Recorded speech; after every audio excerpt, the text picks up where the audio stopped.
تو میرے پاس 2-4 بندے اس طرح کے ہیں، جب میں نے کچھ چیز خریدنی ہو نا اور مجھے پتا ہو کہ سامنے والا چونا لگائے گا، الو بنائے گا، تو میں نے 2-4 بندے رکھے ہوئے ہیں، ان کو بھیجتا ہوں جا کے یہ خرید کے لاؤ یا بیچ کے آؤ، کیونکہ اب ہم تو اچھے نہیں لگتے نا،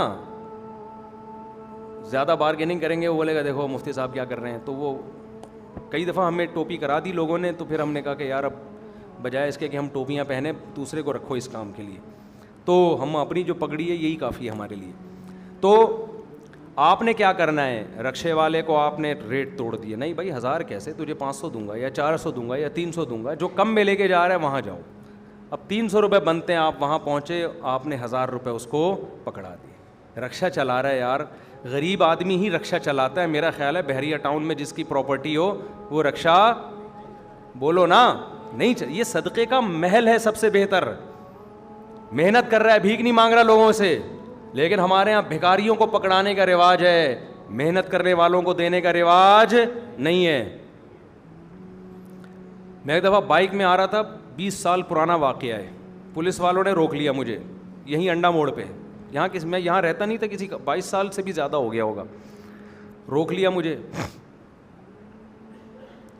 تو اب وہ بھائی پولیس والوں کا آپ کو پتہ ہے اپنا حساب کتاب ہوتا ہے مٹھائی مانگ رہے تھے. میں نے کہا کہ یہ تو رشوت ہے، میں نہیں دے سکتا. انہوں نے دیکھا کہ یہ صوفی ٹائپ کا آدمی لگ رہا ہے، انہوں نے چھوڑ دیا. اب ہم جب تھوڑا آگے گئے نا، میں واپس آیا، میں نے اپنی جیب سے، مجھے یاد نہیں کتنے پیسے تھے اس وقت، اچھے خاصی رقم نکال کے میں نے ان کو گفٹ دی. میں نے کہا اب یہ رشوت بولو، میں نے کہا اگر میں پہلے دیتا تو یہ رشوت ہو جاتی، ناجائز ہوتا. نہ دینے سے آپ کے ذہن میں یہ بات آ رہی ہوگی کہ مفتی صاحب یہ مولانا صاحب یہ جو بھی صوفی صاحب ہیں ان کو پولیس والوں سے کوئی دشمنی ہے، لیبل لگا رہے ہیں رشوت کا کہ رشوت نہیں دے سکتا میں. بعض دفعہ لیبل اچھا ہوتا ہے، اندر مسئلہ ہوتا ہے پیسہ بچاؤ نکلو یہاں سے. تو میں نے کہا ہمیں پتہ ہے آپ صبح سے یہاں ڈیوٹی دے رہے ہو یار، آپ کی بھی تنخواہیں کتنی کم ہے پولیس والوں کی، پتہ ہے آپ لوگوں کو؟ کبھی جاؤ ذرا تھانے میں جا کے دیکھو. کام آپ نے لگا دیا ڈاکوؤں سے دو بدو لڑنا، صحیح ہے نا؟ کام کتنا ٹینشن والا ہے، اور تنخواہ آپ کیا دے رہے ہو.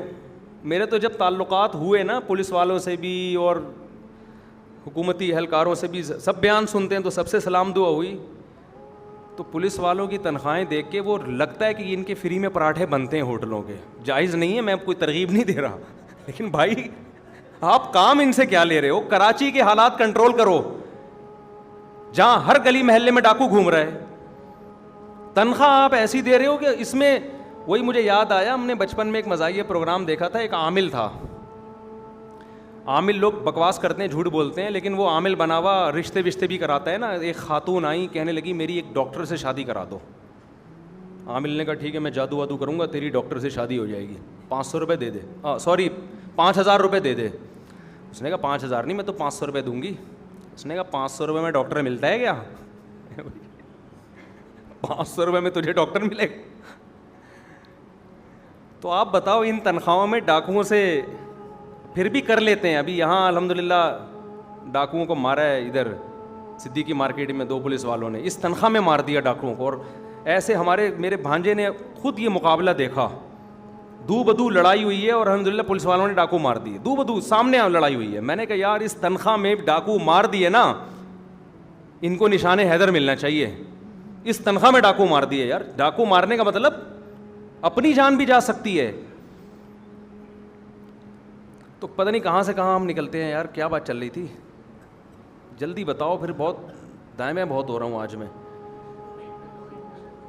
میں بات کر رہا تھا توحید پہ بات آئی، پھر قرآن کہہ رہا ہے قرابت دار. ہاں میں یہ عرض کر رہا تھا کہ بھیکاریوں کو تو لوگ پیسے دے رہے ہوتے ہیں، رشوتوں میں بھی دے رہے ہوتے ہیں، خود سے کبھی جذبہ نہیں آتا.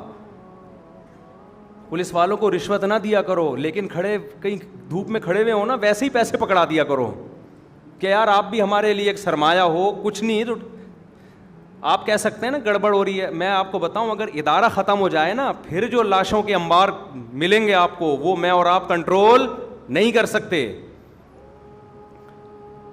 تو تھوڑا بہت کنٹرول انہی تھانوں سے ہوا ہے معاملہ، تو خود سے دے دیا کرو یار. کہیں گاڑی دیکھی آپ نے ہوٹل کے باہر پولیس والوں کی موبائل کھڑی ہوئی ہے، آپ کو لگا کہ ان کو پراٹھوں کی اسمیل آ رہی ہے، ٹھیک ہے، آپ جاؤ ہوٹل والے کو بولو جتنے پراٹھے ان کو چاہیے, جتنے انڈے ان کو چاہیے, جتنی چائے چاہیے, یہ بھی ہمارے قانونی محافظ ہیں, تو ان کو دے دے.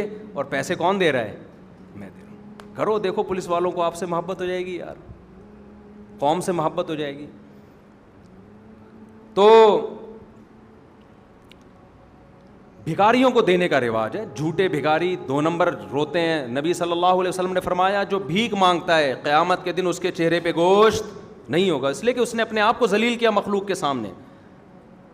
تو قرابت داری کا مطلب کیا ہے؟ قرابت داری کا مطلب یہ نہیں ہے عید بقرعید پہ آپ نے تھوڑا سا دونے والے گوشت کے بھجوا دیے, عقیقہ کیا تھا تو 2 بوٹیاں خالہ کے گھر بھجوا دیں, 3 بوٹیاں اخبار میں لپیٹ کے ماموں کے گھر بھجوا دی. یہ چل رہا ہے مارکیٹ میں. قرابت داری جوڑنے کے لیے قربانی دینی پڑتی ہے, اور قربانی روکھڑا خرچ کیے بغیر نہیں ہوتی. میں آپ کو بتاؤں, اللہ قرآن سے پتہ چلتا ہے جو آدمی پیسہ خرچ نہیں کرتا خدا کو راضی کرنے کے لیے, اللہ اس کی اللہ سے محبت کے دعوے کو قبول نہیں کرتے. اللہ کہتے ہیں تیرا اگر مجھ پہ ایمان ہے تو پیسے کیوں نہیں نکال رہا, تو پیسے کیوں نہیں خرچ کر رہا. میں آپ کو ایک مثال سے بات سمجھاتا ہوں.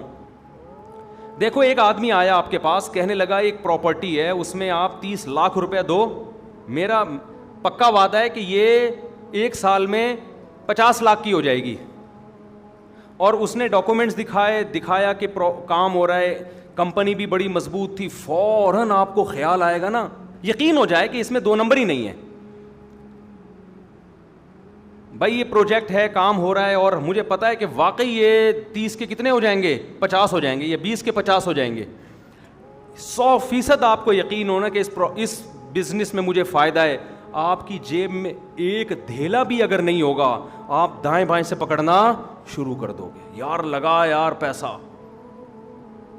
اب کوئی کہے یار دیکھو 20 لاکھ روپے تم دے رہے ہو, 20 لاکھ روپے لگا رہے ہو, کیا کر رہے ہو یار. آپ کیا کہو گے؟ بھائی میں دیکھ رہا ہوں کہ سال کے بعد یہ کتنے ہو جائیں گے, ڈبل ہو جائیں گے. میں یہ دیکھ رہا ہوں, میں قرضوں پہ گزارا کر لوں گا.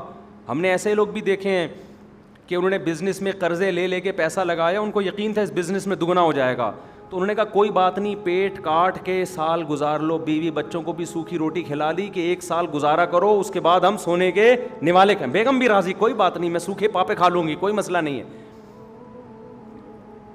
اللہ کہتا ہے مجھے جو تم پیسہ دے رہے ہو نا, جو بہن بھائیوں پہ خرچ کر رہے ہو, یہ جو بہن بھائیوں کو نہیں دے رہے, یہ کس کو دے رہے ہو؟